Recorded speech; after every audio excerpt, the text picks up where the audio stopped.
So we are about to get started with our first story in our very first unit. By this time, you should have read the story and or listened to the audio file. So we're going to get started talking about the story, talking about the author, talking about the vocab. Now at this point in time, and you'll get used to this as we go through, you should have probably looked over the notes. You could either download those, you can fill them out after I'm through talking about it. You can look them over and just try to remember the important things if that's how you operate. You can jot things down in a notebook, however works for you. But most of these notes you're going to see show up somewhere within this unit, whether it be on the quiz that we take one day or the writing assignment we do. These are all the useful concepts that we need. So let's get started with our first story, which is called Harrison Bergeron. This short story was written by the author Kurt Vonnegut, and you're seeing a picture of Kurt Vonnegut there. There's another picture. I can get you a copy of this if you'd like to frame it and put it up somewhere. And let's talk a little bit about who Kurt Vonnegut was and what kind of made him the author that he was. I really think that a lot of times the author's experiences, his lifetime, the things that they go through has a really profound impact on what they write, and Vonnegut is proof of that. You see a lot of things in his writing as a direct reflection of some of the things he experienced in his lifetime. So Vonnegut was born in 1922 and died in 2007. He wrote some pretty well-known books. The first one that I wanted to point out is Cat's Cradle. It was written in 1963, and it was a direct result of a bomb, the story itself was a direct result of the bomb dropping during World War II that started World War II. Now we have Slaughterhouse-Five. That was written in 1969. And Slaughterhouse-Five is another book that you hear of a lot. And there are references of Slaughterhouse-Five in a lot of different things because it's a very banned book.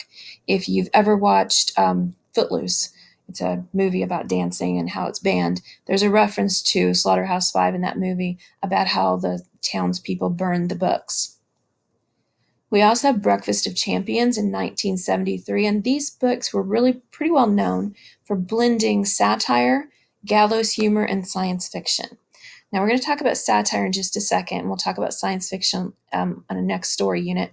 But gallows humor, what that is it is making jokes about something that is very dark and very depressing and trying to make light of it in a way of coping with it. As a lot of times it's called either black comedy or dark comedy, and you see that in movies a lot, where it's, kind of a very dark, serious topic, but they make kind of a humorous reference to things in the movie. If you watched one of the most recent movies I remember is Three Billboards Outside of Ebbing, Missouri. That was considered a dark comedy or gallows humor. Here's another picture of Kurt Vonnegut, and he was Kurt Vonnegut Jr. He was born in Indianapolis, Indiana, so close by here, to third-generation German-American parents, and their names were Kurt Vonnegut Sr. and Edith Lieber. This is one of my favorite quotes by Kurt Vonnegut. It reads, "True terror is to wake up one morning and discover that your high school class is running the country." And I'm pretty much experiencing that right now because, at my age, a lot of the people that are making decisions in our country are close to my age. Okay, a little bit about some of the things that were more specific to the impact in his writing. Vonnegut had the experience of being one of a group of American prisoners of war to survive a bombing attack that happened during World War II. He was a prisoner of war and he was captured during the Battle of the Bulge, and he was taken to an underground slaughterhouse meat locker because they needed to use these empty buildings. They were running out of room to place prisoners. So he was one of the prisoners that was placed in this meat locker to hold him as a prisoner of war. Now, that sounds pretty bad, and they called the place Slaughterhouse-Five because it was, in fact, a slaughterhouse for animals. But the prisoners of war adopted that name as their prison facility name. Now, even though that's very dark and very depressing, it was fortunate in the fact that he was in this underground meat locker, because when the bombing happened of the city, and it was Dresden, Germany, when that bombing occurred, a lot of the city was wiped out, I'm sorry, and he really survived just because he was in that underground facility. That experience really profoundly affected him, and he used it as an inspiration for his most famous novel, which was Slaughterhouse-Five, and it's a central theme in a lot of his books. Okay, so if you're writing down in the notes, when it says something about profound experience or profound influence, it was his experience as a prisoner of war and a soldier. This is a picture of Dresden, Germany, and this is before the bombing occurred. So it was a nice, pretty city. I think this picture is around 1900, somewhere along in there, 1890. I'm not quite sure, but that's the picture. So it's before the bombing. Now, this is not the exact same view, but you can kind of see the aftermath after the bombing occurred. And here's another one, and you can really see the devastation here when you look out over this picture. And there's a really interesting juxtaposition here where you've got this statue that's still standing, and that statue is a representation of goodness and is standing there over this horrifying look after a war's happened. Vonnegut's Common Topics, he writes about the brutality of human nature, what people will do to each other without a second thought. He also writes about everyone's innate or inner feeling of fear regarding technology, regarding war, regarding politics. Everybody has that kind of feeling that those things could go bad, could go wrong. Technology was a pretty new thing in Bradbury's time of writing, and so he as well as other writers, really worried about what the impact, the far-reaching influences or impact of that would be. Okay, so let's talk about the fact that this particular story, Harrison Bergeron, what genre it occurred in. And genre, what the general meaning of that is it's the classification or category of something. So you have genres of music: rock, jazz, rock and roll, blues, pop. All those different things are genres. So in literature, we have genres like poetry, short story. We have memoirs and diaries and articles. So this particular one falls into satire, and specifically dystopian satire. So I'm going to talk to you first about what satire means, and we'll get back to dystopia in a minute. But satire means a work of literature that mocks social conventions or something else, another work of art, another movie, something that's happening in politics, something that might be happening in the world. It might be another book, but it's really mocking it and pointing out how ridiculous it is. Saturday Night Live, the political skits that it does, if you ever watch that, those are examples of satire. Now, literary terms. Let's take a look at the point of view in this story. POV is what we often say as far as a story, and it stands for point of view. And there are differing points of view that a story can be written from. Point of view means the perspective, whose eyes we're seeing it through, who we sympathize with, who we want to succeed, how we want it to look. So we're seeing this from what we call third person point of view. And we know this because it uses people's names. We don't really see it through any one person's eyes. We see it kind of through all of the characters' eyes. If we had first person point of view, we would have, of course, I did this, I thought that. If we had second person point of view, it would be you. You walk down the street, you look at this. And then third person point of view is probably the most common, and that is what this story is written from. Now let's look at the main characters of the story. Characterization is pretty important in this story, and we see some things happening there that develop the plot. The main characters, of course, would be Hazel. Hazel would be Harrison's mother. We see George, and then we see 14-year-old Harrison, the handicapper general whose name is Diana Moon Glampers. Now, George and Hazel start this particular story by sitting on a couch watching TV, and they're going to see Harrison on TV, and that's where we see his character emerge. Now we have protagonist and antagonist. What is a protagonist? A protagonist is a leading character, usually in a story, in a novel, in a play, in a movie, film, whatever you're looking at, but it's usually the major character that you kind of root for, the one you kind of want to succeed, and that you're most interested in seeing what happens to that character. In this story, Harrison Bergeron, who is our title character or our titular character, is our protagonist. Who is the antagonist in this story? An antagonist is someone who is the bad guy, the one that's actively hostile toward our protagonist, the one that's working against our protagonist. Now, in this particular story, we have the Handicapper General, or Diana Moon Glampers, who is responsible for doing all these things to our characters. Now let's look at the literary term conflict. Conflict means the struggle between opposing forces, the problem area in the story, when one thing kind of collides with something else. And we can have internal or external conflict, a person fighting against something else, something outside of them, or a person fighting against something that's within them, their conscience perhaps. Our conflict in this story is an external conflict, and that external conflict is represented between the Handicapper General and Harrison Bergeron. They reflect these ideas or these symbols. Harrison represents the people who have talent, or the people who are beautiful, or the people who want to emerge successful, the people who want to showcase themselves. Whereas the Handicapper General represents that government rule, that society that wants to hold people back, to make things fair, or to make things even, or to make things equal.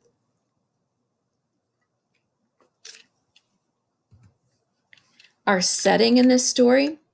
Setting as a general term means the time or place of a story.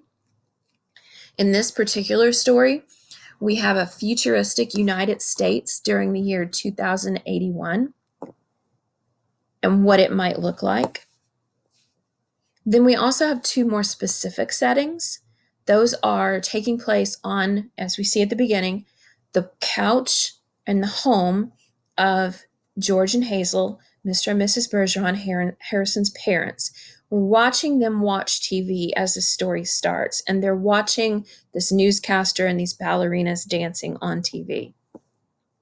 Now, our second setting takes place in the television studio itself, where the Bergerons are watching this occur on TV. We're kind of taken through the TV, and we're looking at what's happening within the TV, within the studio, when Harrison bursts into that studio and the conflict occurs. What you see down there is a still shot from a movie called 2081, and that movie is I would show it to you if we were in school, but unfortunately I can't since we're online. But 2081 represents the idea of Harrison Bergeron, and I'll show you a couple more still shots as we go along.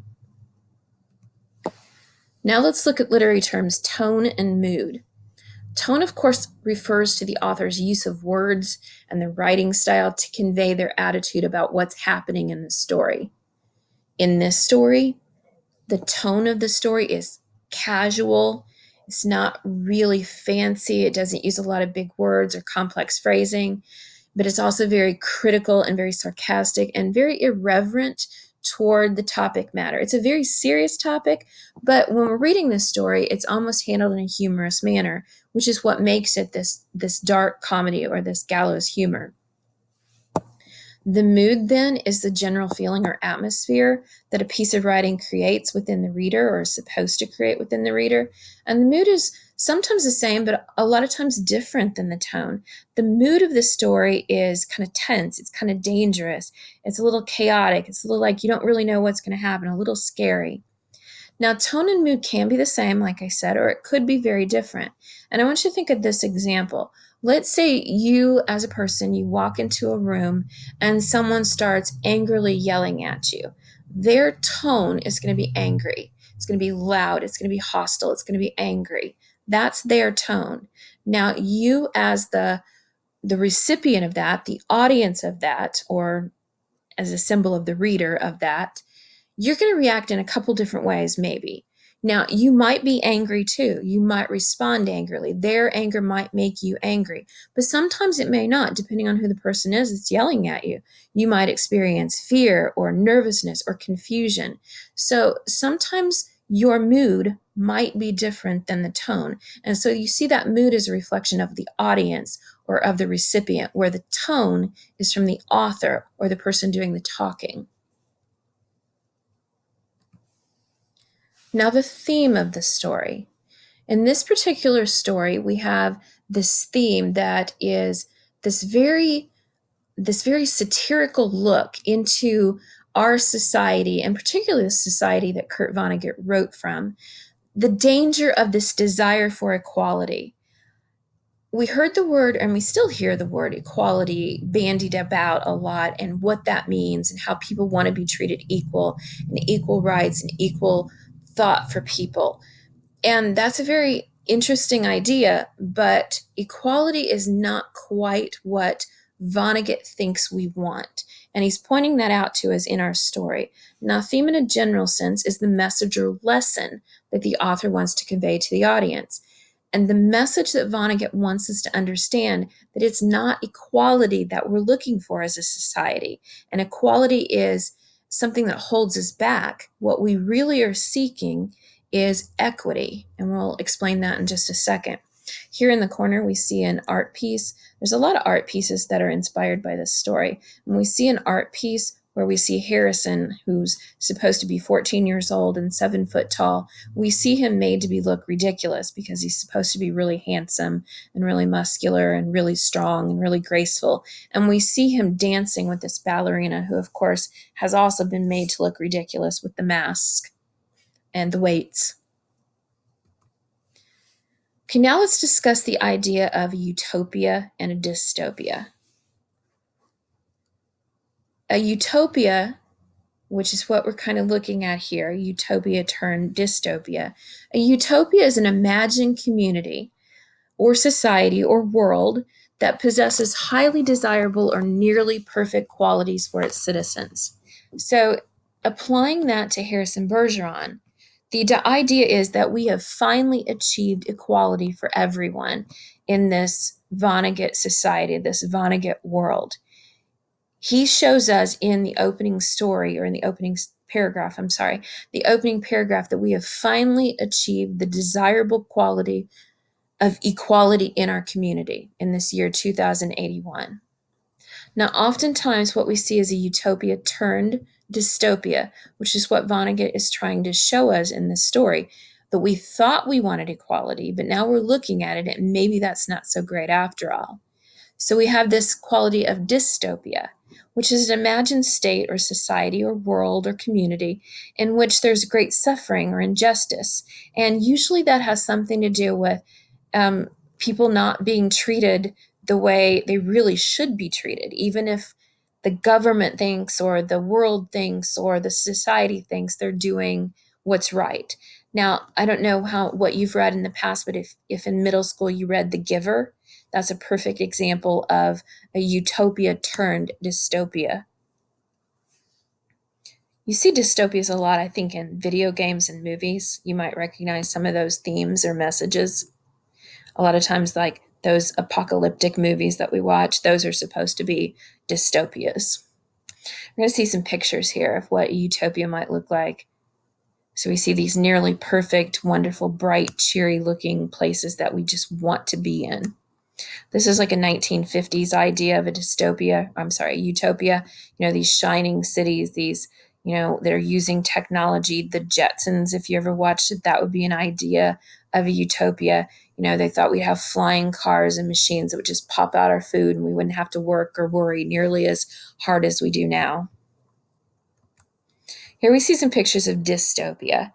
Dystopia looks like sometimes it's after a war or it's after something has occurred that really holds people down, but it doesn't have to be. But these are some pictures of what a dystopia might look like. Very dark. See a lot of destruction.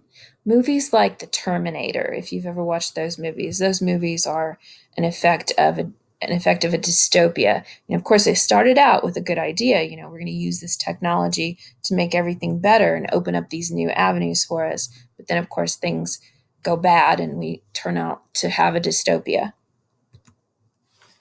A really good example of this is a movie called Demolition Man. Probably not familiar with this movie. It's kind of old. It was done, I think, in 1994. It starred Sylvester Stallone, Wesley Snipes, and Sandra Bullock, if you might be familiar with any of those actors or actresses. And in this idea is based on another book, a dystopian book. But the idea is the world's been created perfect. They've eliminated crime. They've eliminated people being unhappy, and it looks like this perfect shining world. And you see that on the left-hand side of the screen. You see these perfect happy people in their perfect happy world where everything's been created to look very uniform and very equal, and everybody does the same thing and goes to the same places, and they're very happy about that. Now, on the right-hand side, what you see actually the underground of that. So it looks very much on the surface like it's a perfect world, but on the right-hand side, we see that there are people that have chosen to think for themselves and people who have chosen to live their own lives and not be a part of this so-called utopian society. And so they kind of fight against that idea, and you see them in the underground on the right. If you get a chance to watch that movie, it's a really, really good movie. And it might be a little old looking because, it was in the 90s, but it's still a really good movie to point that out. Okay, let's go back to the message that we really are getting through the idea of Harrison Bergeron, that story. The idea of equality and is everyone created equal? We say that everyone's created equal. And to some degree, that is true. But there is a difference between equality and equity. And oftentimes we don't think about the equity part of making things even or just for everyone. So let's take a look at a visual example of this. In the top panel, you see that everyone is given the same thing that's represented by the bicycle.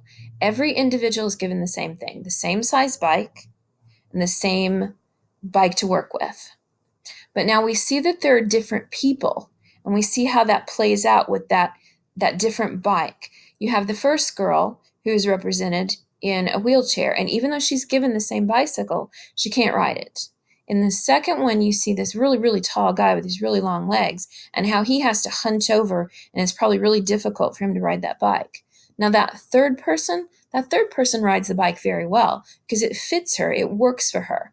And then we've got the last one who's a very short little boy and can't really ride that bicycle the way the others can because those short little legs and trying to make it go the way that everybody else might be able to.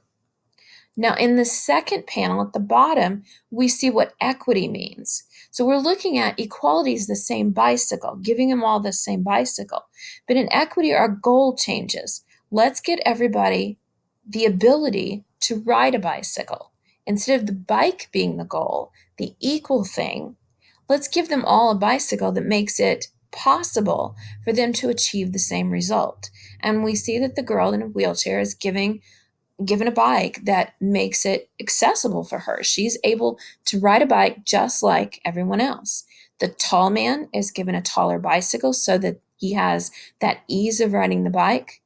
The third woman, the bike worked for her. We don't have to change anything. And then finally, we're given a smaller bike to the boy with the shorter legs because it makes it the way that he can ride the bike to the best of his ability. So you can see the difference between equality and equity. We're looking at what we give somebody for equality, and we're looking at equity as a goal or response, like how can they achieve that goal of riding a bicycle rather than the bicycle being where it's at. So equality versus equity asks us to consider the possibility of the misunderstanding of the idea that equality, misunderstanding the whole concept of equality, thinking that it guarantees us results, the equality of results, as opposed to equal opportunity. Equity tends to represent giving us something that gets us to the result portion rather than what's been handed to us. So let's look at that first paragraph in the story. The year was 2081, and everybody was finally equal. They weren't only equal before God and the law, they were equal every which way. Nobody was smarter than anybody else. Nobody was better looking than anybody else. Nobody was stronger or quicker than anybody else. All this equality was due to the 211th, 212th, and 213th amendments to the Constitution and to the unceasing vigilance of the agents of the United States Handicapper General. So we see in this story, if we go back to our bicycle analogy, we're making everyone the same. We're giving everyone equal. Everybody's been made to be equal. And in order to do that with these people in 2081, we have to bring the high people down to the lowest people, because we can't make people smarter. We can't make people more beautiful, or not in this story anyway. We can't make people more graceful. We can't give them more athletic ability or the ability to be a newscaster, a ballerina. So what we have to do in order to make people feel like they've given an equal footing is we have to bring those people down. And in those stories, in this story that we're reading, we've done that by shackling weights to them so they can't be as graceful, putting masks on them so they can't be as pretty, making the newscaster have a speech impediment so that he can't do a better job than anyone else. And that equality has been made to look like the desirable element in our society. Whereas when we're looking at it outside reading the story, we realize how ridiculous that is. We don't want to go back to someone else. We just want to give them the opportunities to achieve what we can achieve. And if we look at this, we're seeing some of the humor there. The 211th, 212, 213 Amendment. We're at 27 amendments to the Constitution right now in 2020.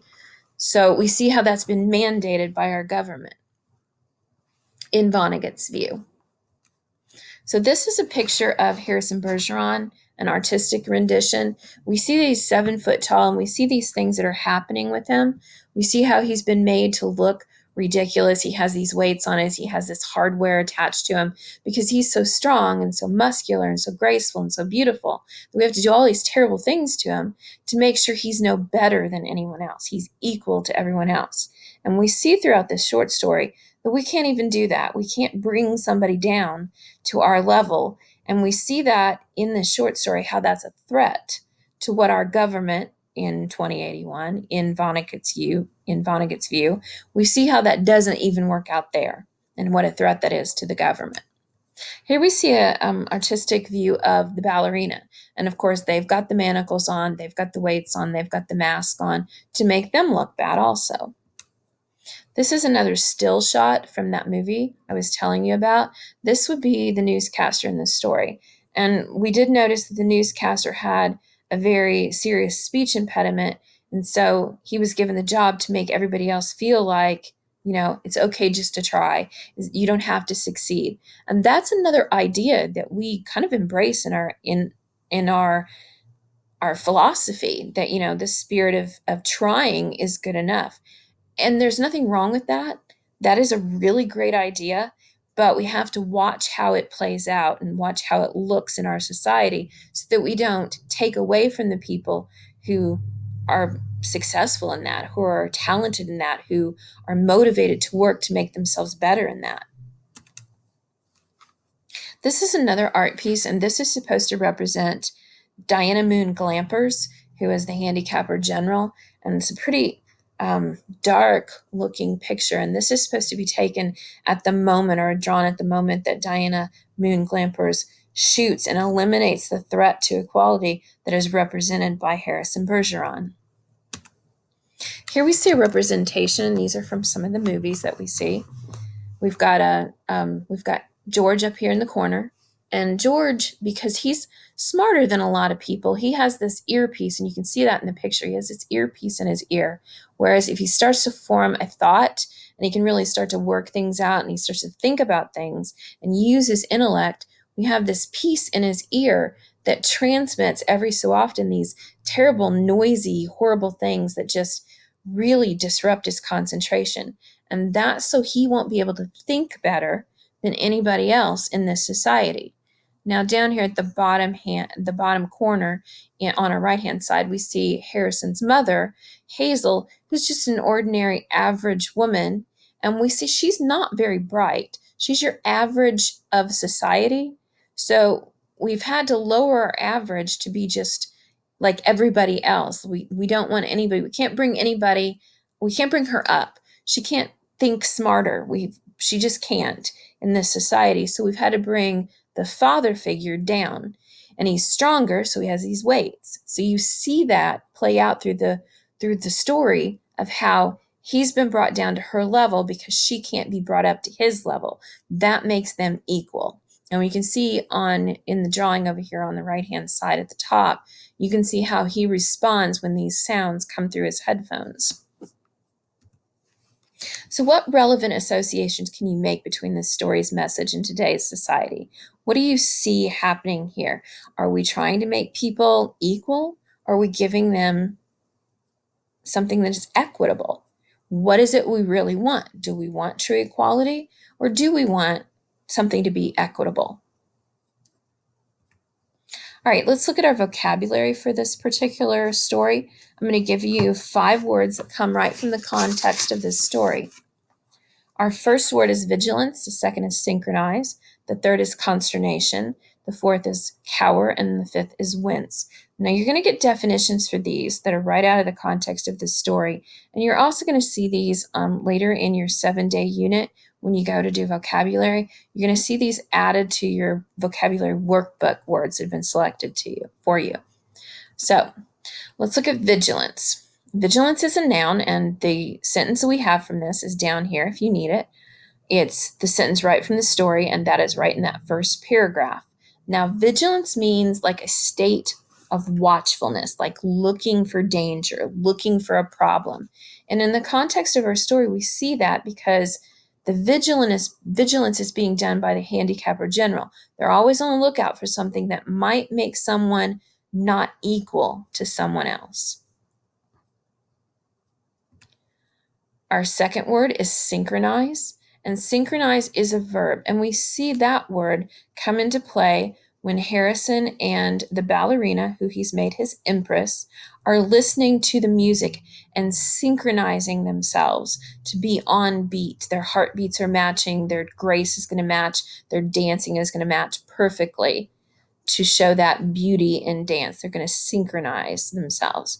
And synchronize means to make things happen at the same time, to like do things in the same, like at the same beat or on the same time.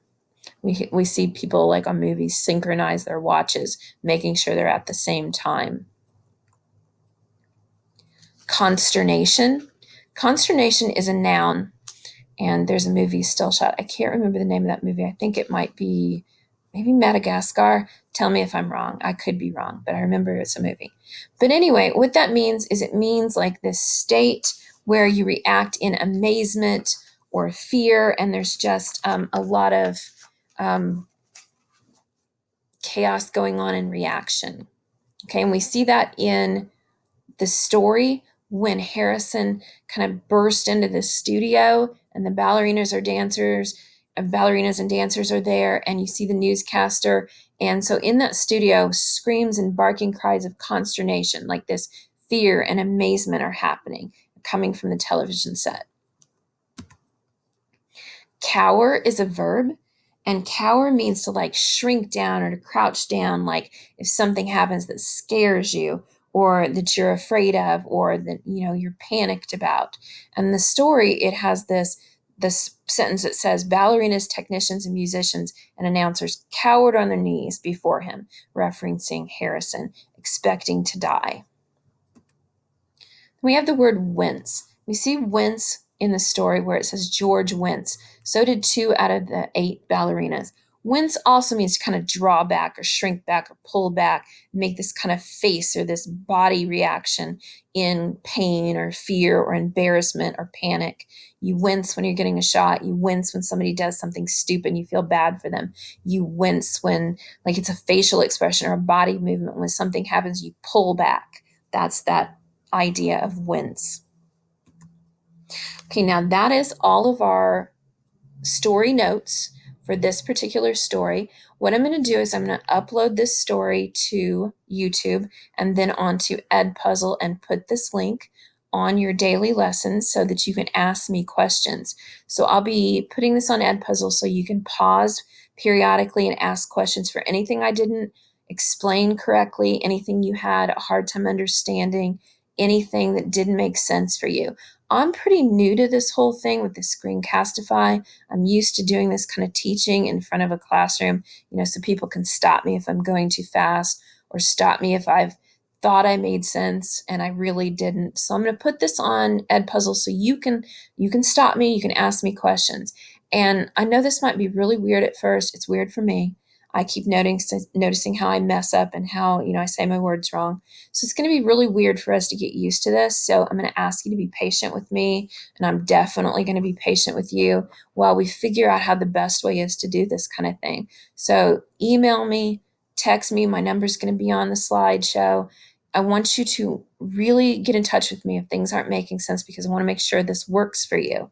So I'm going to end this now. And like I said, if you have any problems with it, any issues with it, just let me know. And we're going to figure this thing out that works for the best, for both of us, for all of us in this class. It's going to be a learning curve, definitely. All right, well, thanks for putting up with me during this first unit. I'm going to go ahead and turn off the Screencastify now. And thanks for putting up with all my mistakes.